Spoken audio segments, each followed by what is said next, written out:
falar agora sobre estudos de coorte.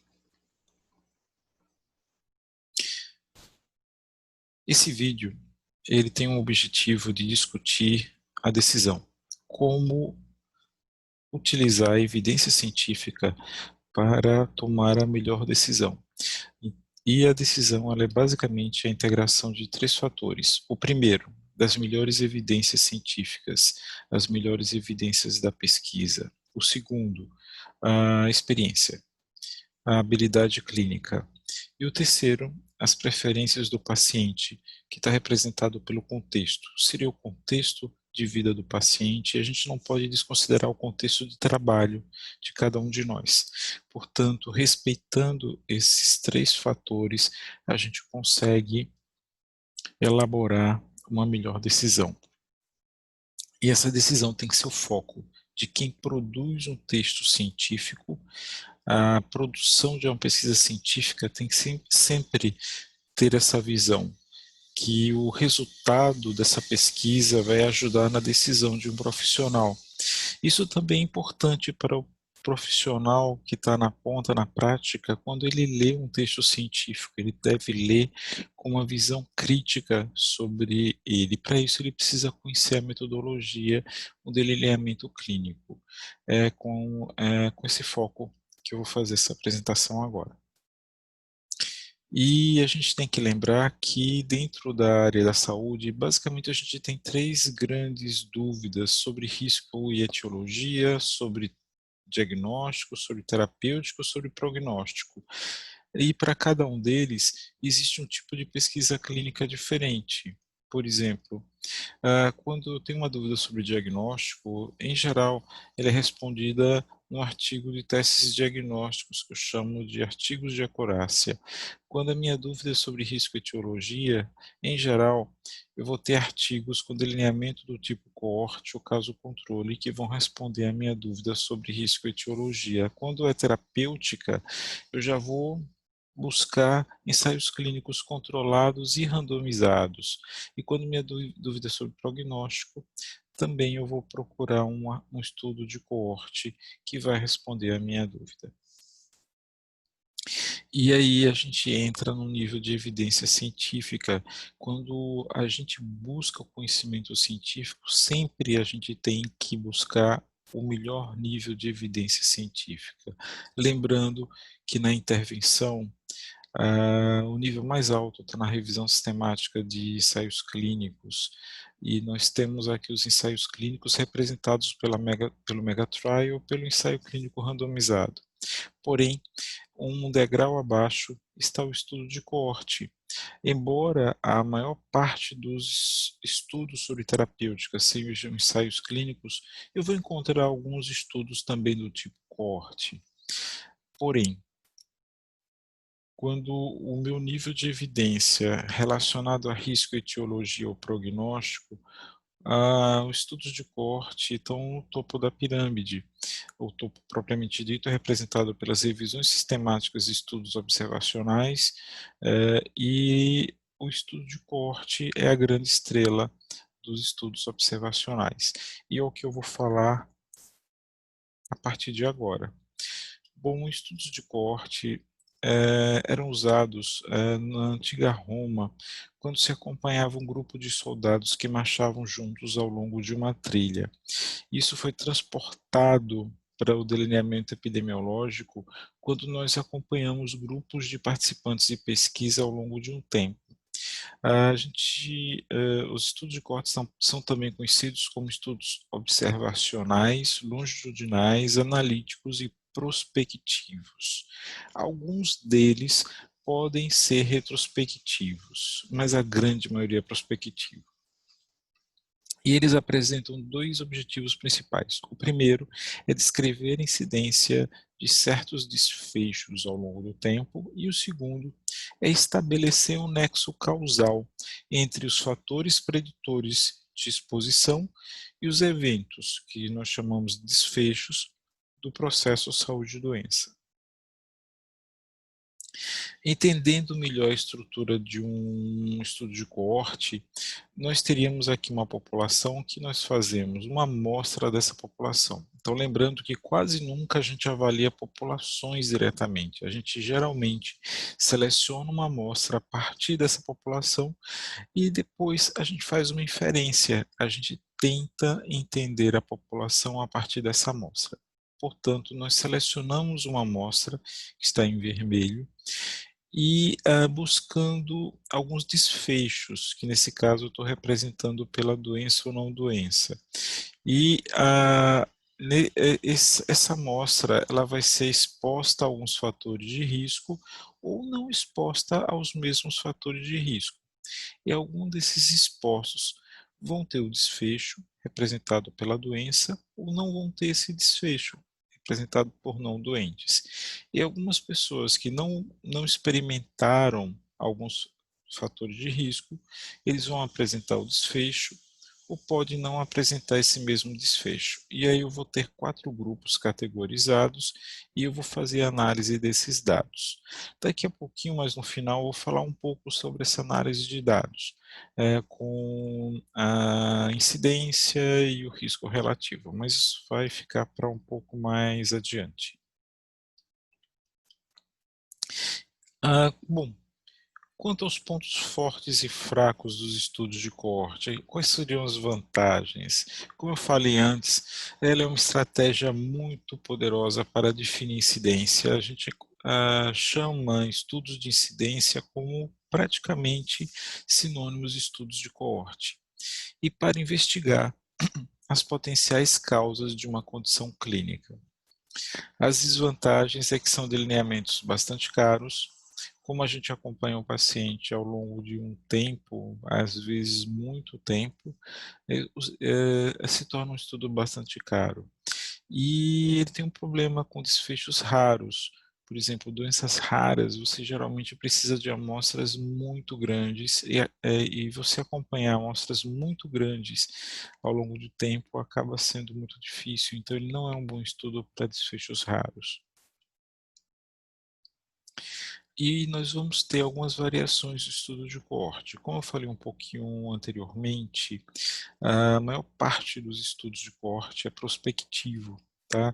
Então nós selecionamos uma amostra, e essa amostra é definida e as variáveis preditoras são mensuradas antes de ocorrerem os desfechos. Mas também alguns estudos podem ser retrospectivos e hoje com o uso de grandes bancos de dados, prontuários eletrônicos, desde que eles sejam validados para isso, nós podemos fazer estudos retrospectivos nesses bancos de dados validados, que são chamados de coortes históricas. Lembrando que, para esse tipo de coorte, deve ter ocorrido no passado a montagem da coorte, as medições basais, o acompanhamento e os desfechos. Assim, os dados são adequados quando eles são disponíveis sobre fatores de risco e desfechos em coortes montadas por outros motivos, como, por exemplo, um prontuário eletrônico. Então, um prontuário eletrônico acaba sendo uma coorte, porém, para que ele se torne uma coorte, ele precisa ser validado para isso, lembrando novamente. E nós também podemos ter coortes de população fixa ou fechada. O que é isso? É quando os indivíduos não se movem entre as categorias de exposição. Seria uma situação como essa, onde não os participantes eles não precisam começar ao mesmo tempo, mas todos eles precisam ter um tempo zero e eles precisam ser acompanhados ao longo do tempo até que ocorra um desfecho ou não. Em contraponto às coortes de população fixa, nós temos as coortes de população dinâmica ou aberta. É o contrário da população fixa. Existe uma grande mobilidade de entrada e saída da coorte. E aqui a gente vai ter a experiência de pessoa a tempo associada a grupos diferentes. Então, a ilustração mostra o que seria uma coorte de população aberta. Então, eu não tenho um tempo zero, muitas vezes eu não tenho um tempo zero, eu tenho um indivíduo que começa a ser acompanhado e ele descontinua. Outros, eles entram na coorte no meio do acompanhamento e apresentam um desfecho. E algum outro, ele começa a ser acompanhado, interrompe o acompanhamento e retorna algum tempo depois, até ter o desfecho.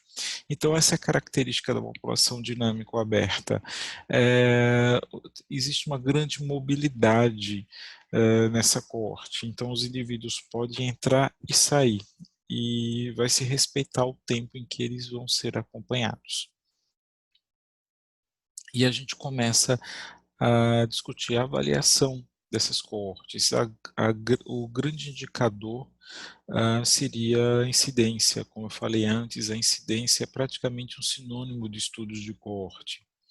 A incidência é o número de casos novos de uma doença que surge em uma população de indivíduos em risco em um intervalo de tempo definido. E conceituando o indivíduo em risco, é todo aquele que tem uma probabilidade diferente de zero de desenvolver a doença. E existem duas formas de se medir a incidência. A incidência acumulada, que é basicamente o que a gente chama de incidência, e a densidade de incidência ou taxa de incidência. Vamos discutir cada uma delas agora. Incidência acumulada é a proporção de indivíduos de uma população que desenvolve a doença durante um período de tempo. Aqui eu tenho a fórmula da incidência acumulada. No numerador seria o número de casos novos de uma doença e no denominador eu tenho o total da população em risco.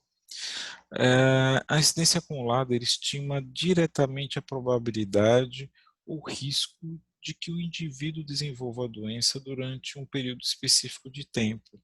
A incidência acumulada é basicamente o que eu chamo de incidência propriamente dito. E somente uma incidência medida com uma proporção pode ser uma estimativa direta de risco. Então, a incidência acumulada é um indicador que, de fato, mensura a estimativa direta do risco. Um exemplo de incidência acumulada, vamos imaginar um acompanhamento de 500 mulheres em um ambulatório de ginecologia ao longo de 4 anos, de 2016 a 2019. Vamos supor que 25 dessas mulheres tenham desenvolvido infecção urinária. Isso vai resultar numa incidência acumulada de 5%, isto é, 25 dividido por 500. Porque 25 é o número de casos novos e 500 é o número de mulheres em risco de desenvolver infecção urinária. Isso acontecendo ao longo do período de 4 anos. Se o segmento tivesse se prolongado por mais 1, 2 ou 3 anos, outras mulheres poderiam apresentar infecção urinária, e dessa forma a incidência acumulada para períodos maiores, 1, 2 ou 3 anos de tempo, seriam, portanto, maiores que 5%. E agora eu vou ter a densidade de incidência, também chamada de taxa de incidência. Seria uma medida de incidência para populações abertas ou dinâmicas. E ela acaba medindo a velocidade ou intensidade do processo de adoecimento de uma população e a ocorrência de episódios novos de uma doença em uma população. No denominador, eu vou ter o tempo de segmento variável de cada indivíduo, que é o que eu chamo de pessoa-tempo. Então, eu poderia ter pessoa ano, pessoa mês, pessoa semana, tá?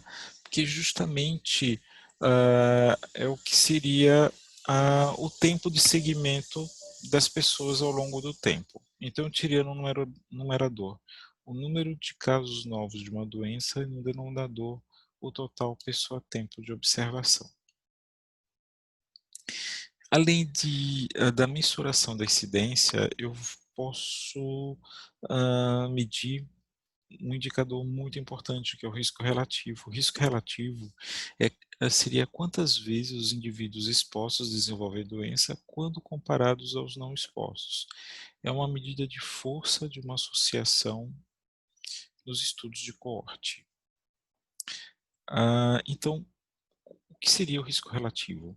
Então, eu teria os casos e os não casos, que seriam os meus desfechos. Então, a ocorrência do desfecho e a não ocorrência do desfecho na coluna, e minha exposição a determinado fator de risco ou a não exposição a outros fatores de risco. E aí o risco relativo seria a incidência de casos entre as pessoas expostas a fatores de risco, A ou B, dividido pela incidência de casos dentre as pessoas não expostas a esses fatores de risco, C mais D.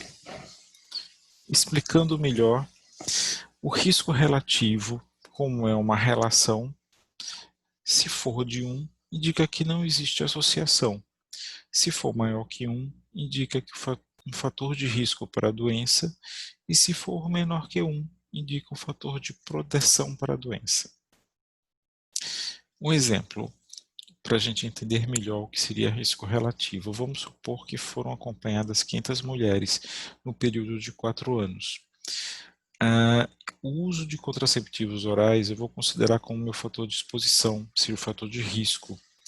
E o desfecho considerado seria a infecção urinária. O que aconteceu nessa pesquisa?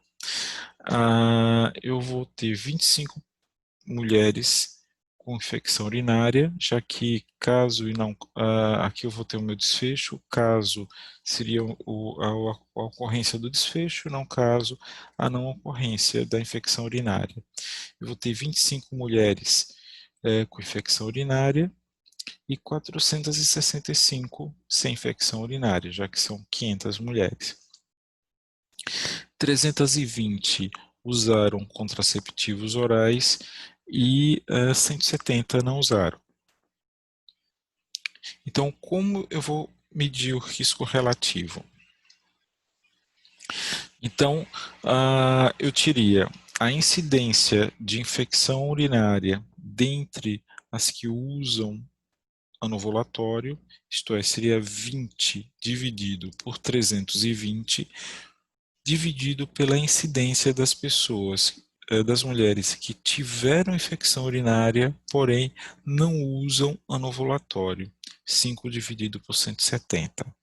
E aí eu vou ter a incidência das mulheres que tiveram infecção urinária e usam anovulatório, que é de 0,0623, se eu multiplicar por 100, eu vou ter 6,25%, e a incidência de mulheres que tiveram infecção urinária, porém não usaram o ovulatório, que seria de 0,0294. Se eu multiplicar por 100, eu vou ter uma incidência de 2,93%, ou aproximadamente 3.